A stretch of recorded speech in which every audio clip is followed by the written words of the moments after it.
السلام علیکم۔ اب تک کی اہم خبروں کے ساتھ میں ہوں اعتصام الحق۔ سب سے پہلے اہم خبروں کا خلاصہ۔ چین کو بحیرہ احمر میں کشیدگی میں اضافے پر تشویش ہے، چینی وزارت خارجہ۔ امریکہ چین کلائمیٹ ایکشن ورکنگ گروپ اجلاس کا کامیاب انعقاد،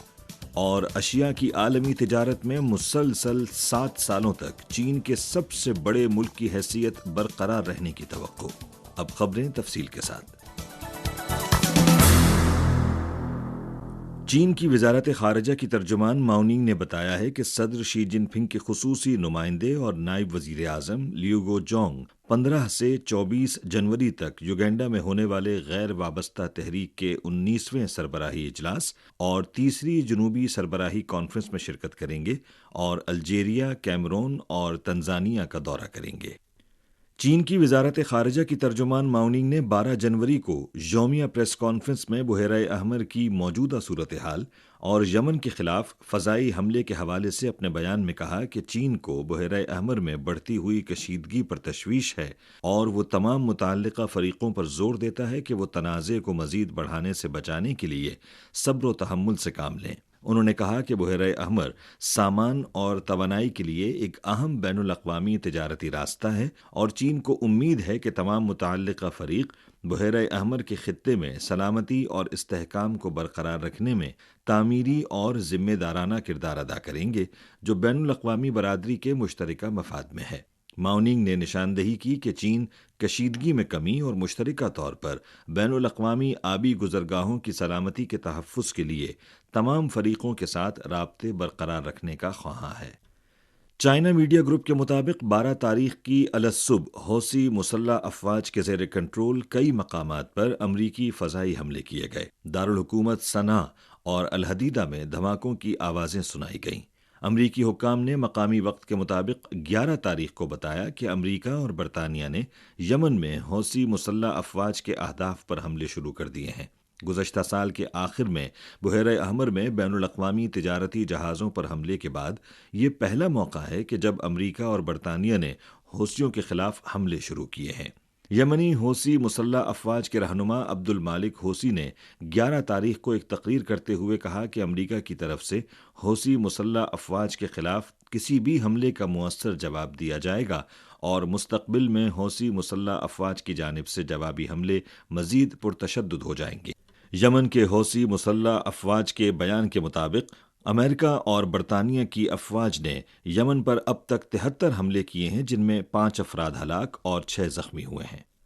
امریکہ کی انڈو پیسیفک اسٹریٹجی سے متعلق سوالات کے جواب میں چین کی وزارت خارجہ کی ترجمان ماؤ ننگ نے 12 جنوری کی یومیہ پریس کانفرنس میں کہا کہ دنیا کی سب سے بڑی فوجی طاقت اور سب سے زیادہ فوجی اخراجات کے حامل ملک کی حیثیت سے امریکی پالیسی میں امن کے قیام اور اسے برقرار رکھنے کی صلاحیت کے بجائے جنگی حالات پیدا کرنے کی صلاحیت کی زیادتی نظر آتی ہے۔ انہوں نے کہا کہ امن و ترقی کی خواہش پر ایشیا و بحر الکاہل ممالک کا اتفاق رائے ہے اور اس مناسبت سے امریکہ کو خطے کے ممالک کی آواز کا احترام کرنا چاہیے، امن و استحکام کے لیے مزید اقدامات کرنے چاہیے اور ایشیا و بحر الکاہل علاقے میں بلاک سیاست، محاذ آرائی اور تنازعات پیدا کرنے سے گریز کرنا چاہیے۔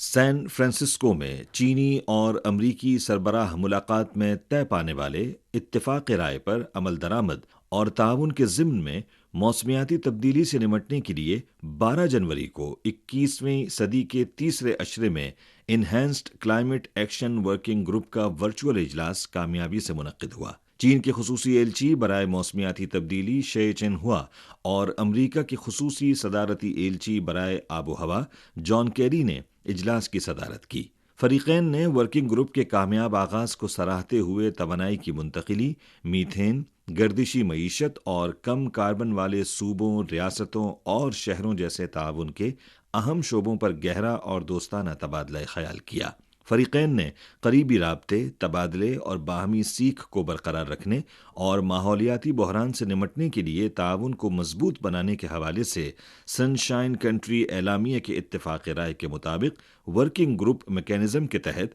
عملی تعاون جاری رکھنے پر اتفاق کیا۔